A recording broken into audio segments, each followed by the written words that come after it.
ಅಂತ್ಯವಾಗುತ್ತಿಲ್ಲ ಕೃಷ್ಣ ಬೈರೇಗೌಡರ ಅಸಮಾಧಾನದ ಧಾರಾವಾಹಿ. 13 ದಿನ ಕಳೆದರೂ ಕೂಡ ಅಧಿಕಾರ ವಹಿಸಿಕೊಳ್ಳದ ಕೃಷ್ಣ ಬೈರೇಗೌಡ. ಅಂತ್ಯವಾದಂತೆ ಕಾಣ್ತಾ ಇಲ್ಲ ಕೃಷ್ಣ ಬೈರೇಗೌಡರ ಅಸಮಾಧಾನದ ಧಾರಾವಾಹಿ.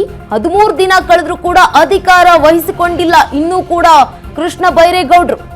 ಕೃಷ್ಣ ಬೈರೇಗೌಡ ದೆಹಲಿಗೆ ಹೋಗಿ ಬಂದರೂ ಕೂಡ ಮುಗಿತಾ ಇಲ್ಲ ಖ್ಯಾತೆ. ಸ್ಪಷ್ಟತೆಗೆ ಪಟ್ಟು ಹಿಡಿದ ಕೃಷ್ಣ ಬೈರೇಗೌಡ. ಇದು ಡಿಕೆ ಶಿವಕುಮಾರ್ಗೆ ತಲೆನೋವು. ಕೇಳಿದಂತಹ ಇಲಾಖೆ ಸೇರಿಸಿ ಖಾತೆ ಕೊಡ್ತೀರೋ ಇಲ್ವೋ ಅಂತ ಪ್ರಶ್ನೆಯನ್ನ ಮಾಡಿದ್ದಾರೆ. ನೇರ ರಣದೀಪ್ ಸಿಂಗ್ ಸುರ್ಜೇವಾಲಾ ಅವರ ಮೊರೆ ಹೋಗಿದ್ದಾರೆ ಸಚಿವ ಕೃಷ್ಣ ಬೈರೇಗೌಡರು. ಪೂರ್ಣ ಪ್ರಮಾಣದ ಖಾತೆಗೆ ಪಟ್ಟು ಹಿಡಿದಿರುವಂತಹ ರೆಬಲ್ ಮಂತ್ರಿ ಬಿಡಿಎ ಹಾಗೆ ಬಿಎಂಆರ್ಡಿಎ ಇಲಾಖೆಗಳನ್ನ ಸೇರಿಸಿ ಖಾತೆಯನ್ನ ಕೊಡಿ ಅಂತ ಹೇಳಿದ್ದಾರೆ. ಇನ್ನು ವಿಳಂಬವಾದ್ರೆ ಖಾತೆ ಬದಲಿಸಿಕೊಡಿ ಅಂತ ಪಟ್ಟನ್ನ ಹಿಡಿದಿದ್ದಾರೆ. ಸಾರ್ವಜನಿಕ ಮುಜುಗರ ಮಾಡಬೇಡಿ ಅಂದ್ರಂತೆ ಕೃಷ್ಣ ಬೈರೇಗೌಡ.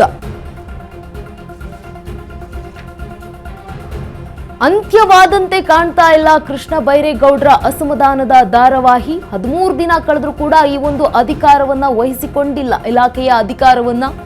ಕೃಷ್ಣ ಬೈರೇಗೌಡರು ದೆಹಲಿಗೆ ಹೋಗಿ ಬಂದರೂ ಕೂಡ ಖ್ಯಾತೆ ಇನ್ನು ಮುಗಿತಾ ಇಲ್ಲ. ಸ್ಪಷ್ಟತೆ ಪಟ್ಟನ್ನ ಹಿಡಿದಿದ್ದಾರೆ. ಇದು ಡಿಕೆ ಶಿವಕುಮಾರ್ ಅವರಿಗೆ ದೊಡ್ಡ ತಲೆನೋವಾಗ್ತಾ ಇದೆ. ಕೇಳಿದಂತಹ ಇಲಾಖೆಯನ್ನ ಸೇರಿಸಿ ಖಾತೆ ಕೊಡ್ತೀರೋ ಇಲ್ವೋ ಅಂತ ಪ್ರಶ್ನೆಯನ್ನ ಮಾಡಿದ್ದಾರೆ. ನೇರ ರಣದೀಪ್ ಸಿಂಗ್ ಸುರ್ಜೇವಾಲಾ ಅವರ ಮೊರೆಯನ್ನ ಕೂಡ ಹೋಗಿರುವಂತದ್ದು ಕೃಷ್ಣ ಬೈರೇಗೌಡರು. ಪೂರ್ಣ ಪ್ರಮಾಣದ ಖಾತೆಗೆ ಪಟ್ಟು ಹಿಡಿದಿರುವಂತಹ ರೆಬಲ್ ಮಂತ್ರಿಯಾಗಿದ್ದಾರೆ ಕಾಂಗ್ರೆಸ್ನಲ್ಲಿ. ಬಿಡಿಎ ಹಾಗೆ ಬಿಎಂಆರ್ಡಿಎ ಇಲಾಖೆಗಳನ್ನ ಸೇರಿಸಿ ಖಾತೆಯನ್ನ ಕೊಡಬೇಕು ಅಂತ ಪಟ್ಟನ್ನ ಹಿಡಿದಿದ್ದಾರೆ. ಇನ್ನೂ ಕೂಡ ವಿಕಂಬಕವಾದ್ರೆ ಖಾತೆ ಬದಲಿಸಿಕೊಡಿ ಅಂತ ಪಟ್ಟನ್ನ ಹಿಡಿದಿದ್ದಾರೆ. ಸಾರ್ವಜನಿಕ ಮುಜುಗರ ಮಾಡಬೇಡಿ ಅಂದ್ರಂತೆ ಕೃಷ್ಣ ಬೈರೇಗೌಡರು.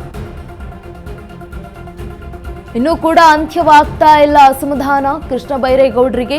ಇದೀಗ 13 ದಿನ ಕಳೆದರೂ ಕೂಡ ಇಲಾಖೆಯ ಅಧಿಕಾರವನ್ನ ವಹಿಸಿಕೊಂಡಿಲ್ಲ. ಕೃಷ್ಣ ಬೈರೇಗೌಡರು ದೆಹಲಿಗೆ ಹೋಗಿ ಬಂದರೂ ಕೂಡ ಈ ಒಂದು ಖಾತೆ ಹಂಚಿಕೆ ಆಗಿದೆ. ಆದರೂ ಕೂಡ ಖ್ಯಾತೆ ಮುಗಿತಾ ಇಲ್ಲ. ಸ್ಪಷ್ಟತೆಗೆ ಪಟ್ಟು ಹಿಡಿದಿದ್ದಾರೆ ಕೃಷ್ಣ ಬೈರೇಗೌಡರು. ಇದು ಸಿಎಂ ಡಿಕೆ ಶಿವಕುಮಾರ್ ಅವರಿಗೆ ದೊಡ್ಡ ತಲೆನೋವು ಆಗ್ತಾ ಇರುವಂಥದ್ದು. ಕೇಳಿದಂಥ ಇಲಾಖೆಯನ್ನ ಸೇರಿಸಿ ಖಾತೆಯನ್ನ ಕೊಡ್ತೀರೋ ಇಲ್ವೋ ಅಂತ ಹೈಕಮಾಂಡ್ಗೂ ಕೂಡ ಪ್ರಶ್ನೆಯನ್ನ ಮಾಡಿದ್ದಾರೆ. ಸಿಎಂ ಡಿಕೆ ಶಿವಕುಮಾರ್ ಅವ್ರಿಗೂ ಪ್ರಶ್ನೆಯನ್ನ ಮಾಡಿದ್ದಾರೆ. ಜೊತೆಗೆ ಇತ್ತ ನೇರವಾಗಿ ರಣದೀಪ್ ಸಿಂಗ್ ಸುರ್ಜೇವಾಲಾ ಅವರ ಮೊರೆಯನ್ನ ಕೂಡ ಹೋಗಿರುವಂಥದ್ದು ಕೃಷ್ಣ ಬೈರೇಗೌಡರು ಸಚಿವರು.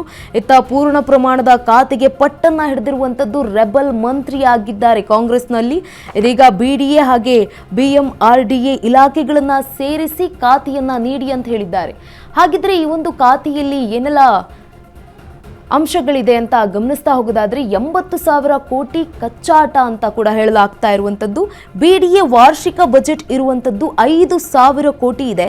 ಬಿಎಂಆರ್ಡಿಎ ವಾರ್ಷಿಕ ಬಜೆಟ್ 10,000 ಕೋಟಿ ಇರುವಂಥದ್ದು.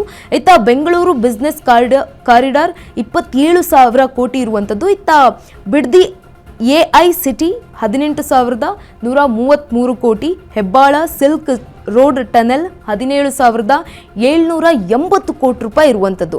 ಹೆಬ್ಬಾಳ ಟನಲ್ 2,215 ಕೋಟಿ. ನೆಲಮಂಗಲ ಹಾಗೆ ಬಿಡದಿ ಕಾರಿಡಾರ್ 900 ಕೋಟಿ.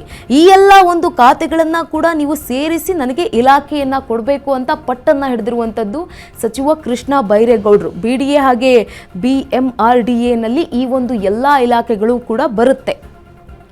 ಇನ್ನೂ ಕೂಡ ವಿಳಂಬ ಆದರೆ ಖಾತೆ ಬದಲಿಸಿ ಅಂತ ಕೂಡ ಪಟ್ಟನ್ನ ಹಿಡಿದಿದ್ದಾರೆ. ನನಗೆ ಈ ಖಾತೆ ಬೇಡವೇ ಬೇಡ, ಅರ್ಧ ಖಾತೆ ಕೊಟ್ಟು ಇನ್ನರ್ಧ ಖಾತೆ ಡಿಕೆ ಶಿವಕುಮಾರ್ ಅವರ ಬಳಿ ಇದೆ, ಆ ಖಾತೆಗಳನ್ನು ಕೂಡ ನನಗೆ ಕೊಡಿ ಅಂತ ಈಗ ಅವರು ಪಟ್ಟನ್ನ ಹಿಡಿದಿದ್ದಾರೆ.